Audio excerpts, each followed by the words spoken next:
अरे आपल्या रक्ताचं म्हणून काही नको का? कशासाठी? अरे कशासाठी म्हणजे आपल्या रक्ताचं हे कशासाठी? अरे आपला वंश, हेच आपला वंश वाढणं, आपल्या रक्ताचं वंश असणं, हे सगळं जुनं झालं आई, आता बास झालं. अमेय, आई काय म्हणाल्या?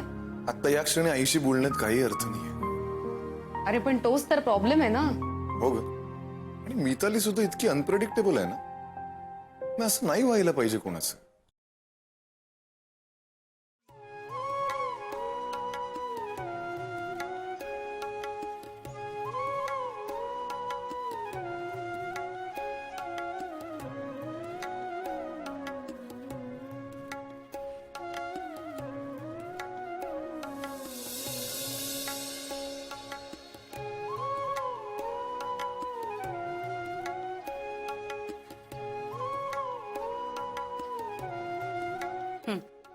ठीक आहे.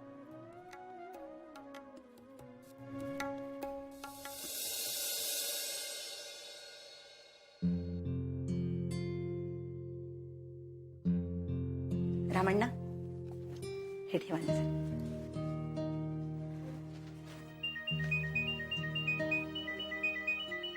हॅलो, हा बोलतोय. नाही, कशाबद्दल? नाही नाही नाही, कोणी सांगितलेलं नाही मला. हा,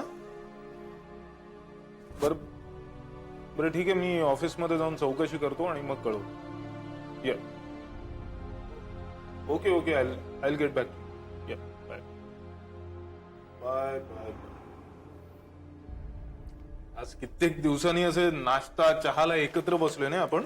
हो ना, आणि आज किती दिवसांनी मी तुला प्रसाद दिलाय. असतोस कुठे तू आईकडे, तर मी तुला प्रसाद देणार आहे. आई, आज आता फक्त हे नाहीये,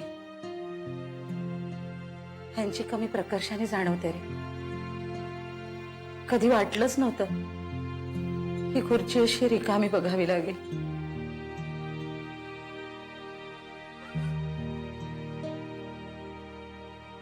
पप्पा शरीराने जरी आपल्यात नसले तरी सुद्धा ते आपल्या बरोबरच आहेत. बोलतात की ते तुझ्याशी माझ्याशी. हो, बोलतात ना. मी एकटी असते तेव्हा तेच तर असतात ना माझ्याशी बोलायला. काय बोलतात ग तुझ्याशी? अर्थात ते काय बोलणार म्हणा, तूच माझ्या तक्रारी करत असशील त्यांच्याकडे, हो ना? अरे तक्रार काय आणि कोणाची आणि कोणाकडे करायची रे?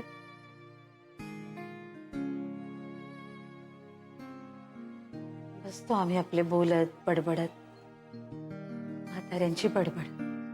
हो ग, छान. हं? पण मनू, त्यामुळे एक मात्र चांगलं झालं. हं? काय? मी खूप मवाळ झाले. हं? खरंच, म्हणजे माझं मलाच जाणवतंय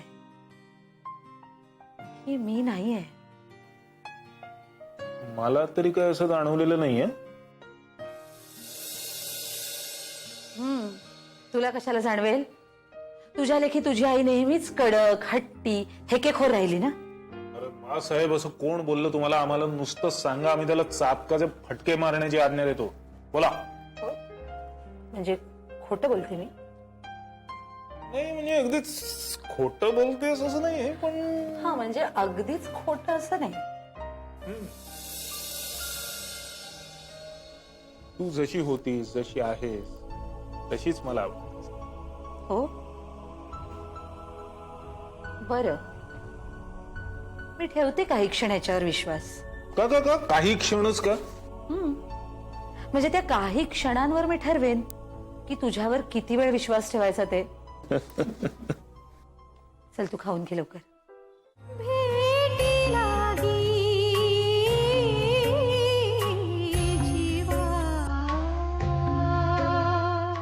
नाही, खरंच तुला असं मोकळेपणाने बोलताना, हसताना पाहून बरं वाटलं मला.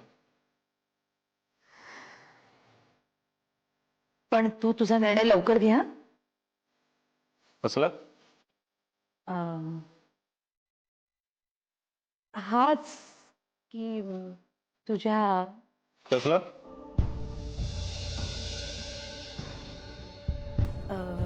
नाही म्हणजे कळला. माझा तसा कशालाही विरोध नाहीये. तसा म्हणजे? म्हणजे तू निर्णय घे, तुला योग्य वाटेल, तुम्हाला योग्य वाटेल तो निर्णय तुम्ही घ्या. पण मला नातू हवा. हे म्हणालेत ना, नातू म्हणून मी तुझ्या घरात येईन. मला नातू हवा. आई, झालं पुन्हा सुरू? अरे मी रागाने किंवा उपहासाने म्हणत नाहीये, मी मनापासून म्हणते. मी तुमच्या कुठल्याही निर्णयाच्या आड येणार नाही. आई, हे तू खरंच मनापासून बोलतेस? अरे म्हटलं ना, मी अगदी मनापासून म्हणते. मला काय रे, कुठल्याही रूपाने घरात आले म्हणजे झालं. आई, करशील ना रे विचार? करेल, नक्की कर. पण मी जिवंत असेपर्यंत कर रे बाबा. आई, झाली तुझी पुन्हा सुरुवात. अरे मग मी गेल्यावर नातू येऊन काय फायदा? माझ्या डोळ्यांनी मला बघू दे ना त्यांना नव्या रूपात. सगळं व्यवस्थित होईल, तू अजिबात काळजी करू नकोस. ओके, मी आहे ना. तू आहेस तोच तर आता भरोसा आहे.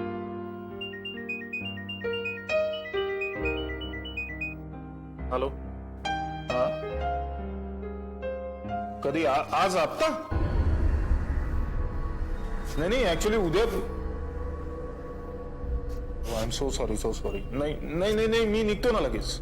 या, इमिजिएट निघतो. ओके, या, बाय बाय. अरे पण मनू आता खाणं? आई नाही, आता कुठे खात बसू मी? ऑलरेडी एक मीटिंग होती, माझ्या लक्षात नव्हतं. मला वाटलं होतं उद्या आहे म्हणून मी निघतो आता. पण मग संध्याकाळी तू इथे येणार आहेस की? संध्याकाळचं मी तुला नंतर फोन करून कळवतो. ओके, बरं. गोळ्या घेतल्यास? हो, मी 2 गोळ्या घेतल्यात आणि तिसरी आता चहा नंतर घेईन मी. नक्की आठवणीने घे. हो. मी मध्ये तुला फोन करतो. हो रे हा? बाबा. गोळ्या नीट घे. हो, ओके? हो, हा, हो. चल. तू सावकाश जा रे.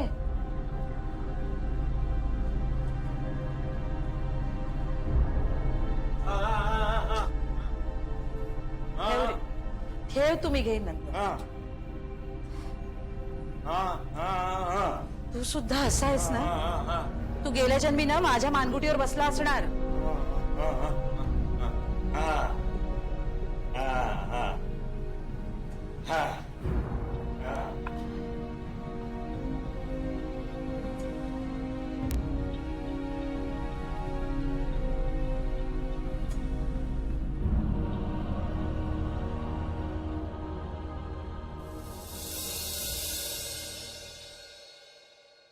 इकडे आड आणि तिकडे विहीर, अशी अवस्था झाली आहे माझी. उगाच खूप गंभीर काहीतरी घडल्यासारखं बोलू नकोस म्हणे. अरे आईचं खरंच काही कळत नाहीये मला. अरे पण ते कळण्यासाठी नाहीच आहे. काय म्हणजे बघ, पापा गेले त्यामुळे आईला एकटेपणा आलाय. तिच्या या वयातल्या एकटेपणामुळे तिच्या मनात निर्माण झालेल्या इन्सिक्युरिटीचा तिला त्रास होत असेलच ना. हा, म्हणजे हे सगळं ती मुद्दाम त्रास देण्यासाठी करतेय अशातला भाग नाहीये. राहिला विषय आज अचानक आईचा बदललेला पवित्रा, तर मला असं वाटतं की इट्स वेल अँड गुड ना. म्हणजे आपल्याला एका मेजर प्रॉब्लेमवरचं सोल्युशन मिळालं असं मला वाटतं. हा म्हणजे आता ह्याच्यात फक्त आई प्रिटेंड करत असेल तर मग आपल्याला सावध राहायला हवं. अरे मी तेच म्हणतो आम्ही, तेच कसं ओळखायचं?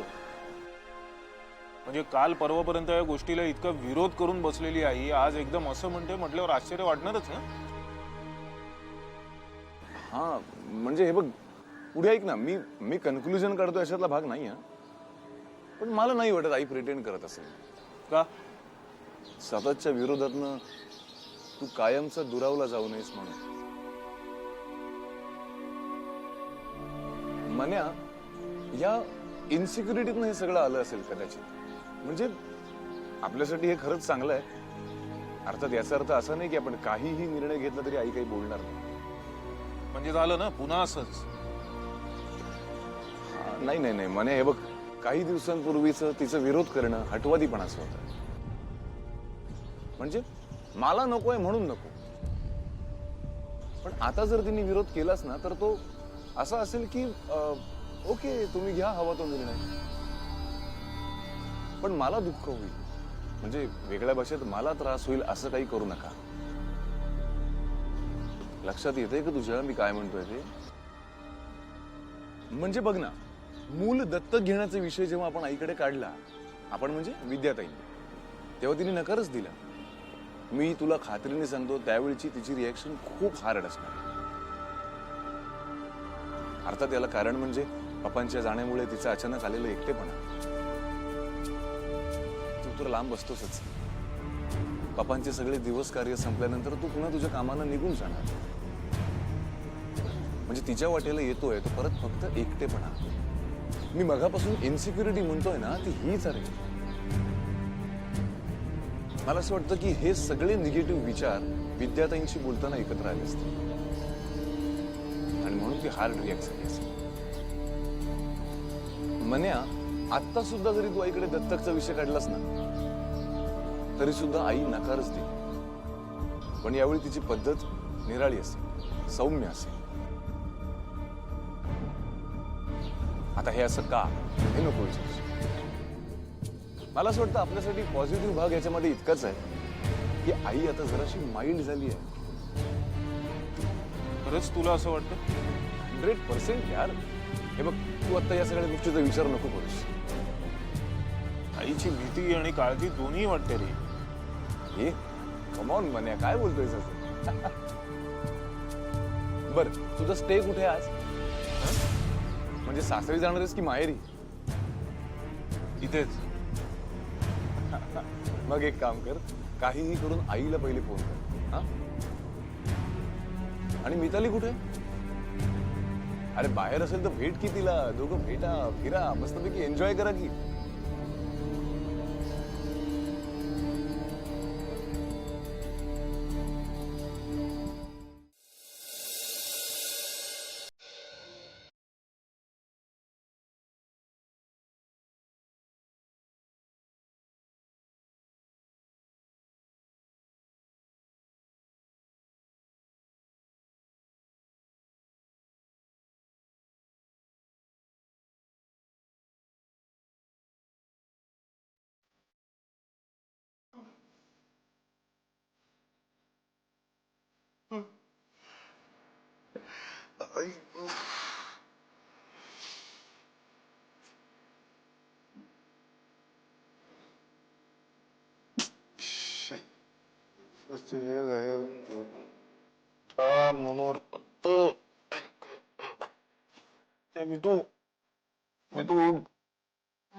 लवकर उशीर झाला. 5 मिनिटं.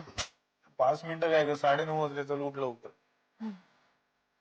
तू 11 वाजता मीटिंगला जायचं आहे ग मला. उठ लवकर. 11 वाजता व्हायचंय ना. 9:30 वाजले. काय लवकर, ब्रेकफास्ट पण पाहिजे.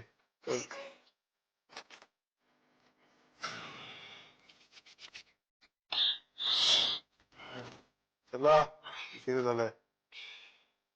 दांडी मारणार आहे ऑफिसला. हा? अरे घरी झोपायचंय, झोपून राहायचंय. वा, मावशीने केलेला गरम गरम चहा प्यायचा, नाश्ता खायचा. मग बाहेर जो पाऊस पडतोय ना, तो एन्जॉय करायचा. दुपारी परत जेवायचं, झोपायचं, संध्याकाळी उठायचं. मग आपण दोघं ड्राईव्हला जाऊया, बाहेर जेऊया, परत येऊया, परवा परत दांडी.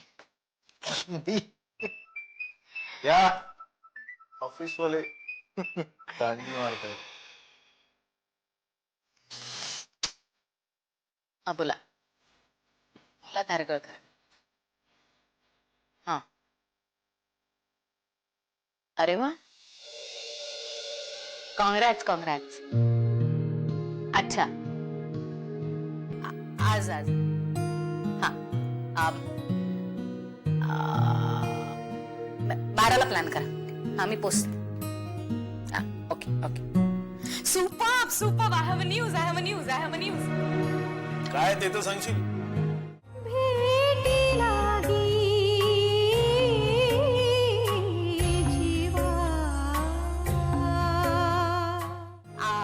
आमचा माऊली प्रोजेक्ट आहे ना, त्याला एक इंटरनॅशनल एड मिळते. Congrats. न्यूयॉर्क बेस्ड कंपनी आहे. हा. ते सुद्धा अनाथ मुलांसाठी काम करतात आणि त्यांना आमची कन्सेप्ट खूप आवडली. त्यामुळे ते आम्हाला एड द्यायला तयार झाले. मोठी एड, मोठी मदत. सुपर्ब ना. पुढच्या आठवड्यात येता येत ते दिल्लीला. मला जावं लागणार एक आठवड्यासाठी. So happy. माहितीये, तुमचा बॉस खूप खुश होणार. खुश काय, आनंदाने उड्या मारायला लागणार आहे. काय, त्याची कन्सेप्ट पूर्ण वेगळी होती. मला हँडओव्हर केलं प्रोजेक्ट आणि मी माझ्या पद्धतीने डिझाईन केलं, ग्राफ केलं आणि ते त्यांना पाठवलं. आता आवडलंय. मीटिंग प्लॅन केली आज. सगळं डिस्कशन व्हायचंय. चल चल चल निघूया. नाही, झोपूया ना आता. कशाला निवांत येतो? छान पाऊस पडतोय. अगं आता काय. अरे हॅलो, हे कमन.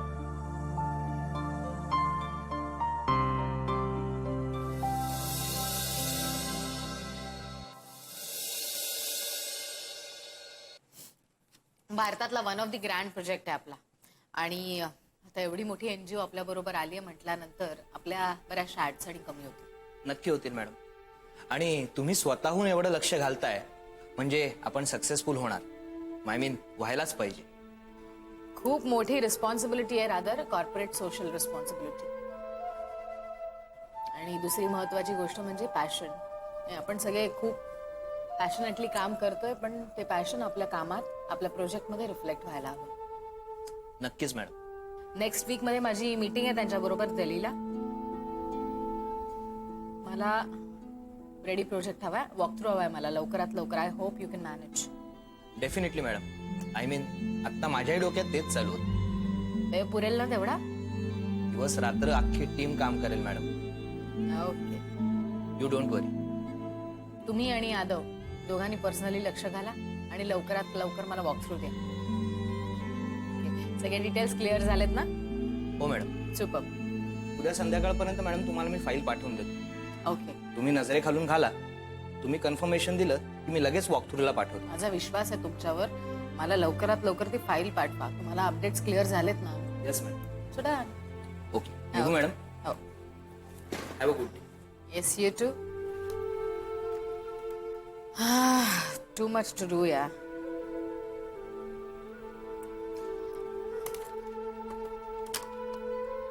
एक कडक चहा सांग.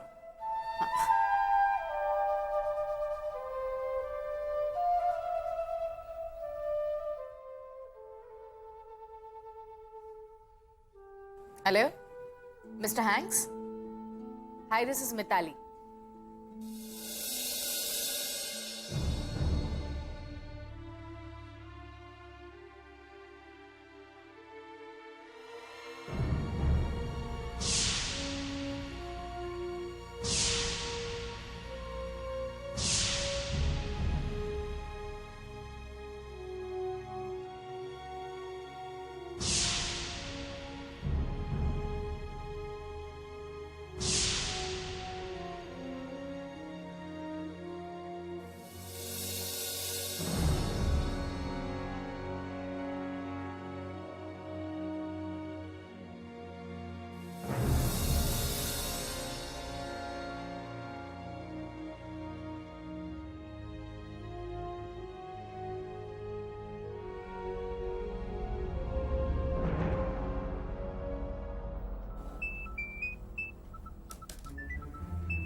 हॅलो.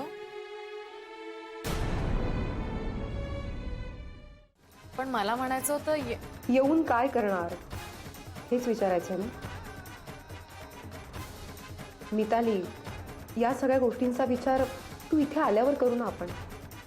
ठीक आहे, भेटूया उद्या. म्हणजे रादर तू तुझ्या प्रोजेक्टवर कॉन्सन्ट्रेट कर. दिल्ली वगैरे तुझी सगळी कामं होऊन जाऊ दे, मग निवांतपणे बोलू या विषयावर. नो मिताली, एफर्ट्स कधीच युजलेस नसतात आणि मनापासून केलेले एफर्ट्स तर नाहीच नाही. Proved it. ते एफर्ट्स कामाच्या बाबतीत असतील तर मला नवीन उमेद देतात, कॉन्फिडन्स देतात, इन्स्पिरेशन देतात. पण आपण प्रयत्न कुठल्या दिशेने करतोय हे महत्वाचं असतं ना. जिकडे आयडिया आपली फोल ठरणार असते तिथे कशाला करायचे प्रयत्न.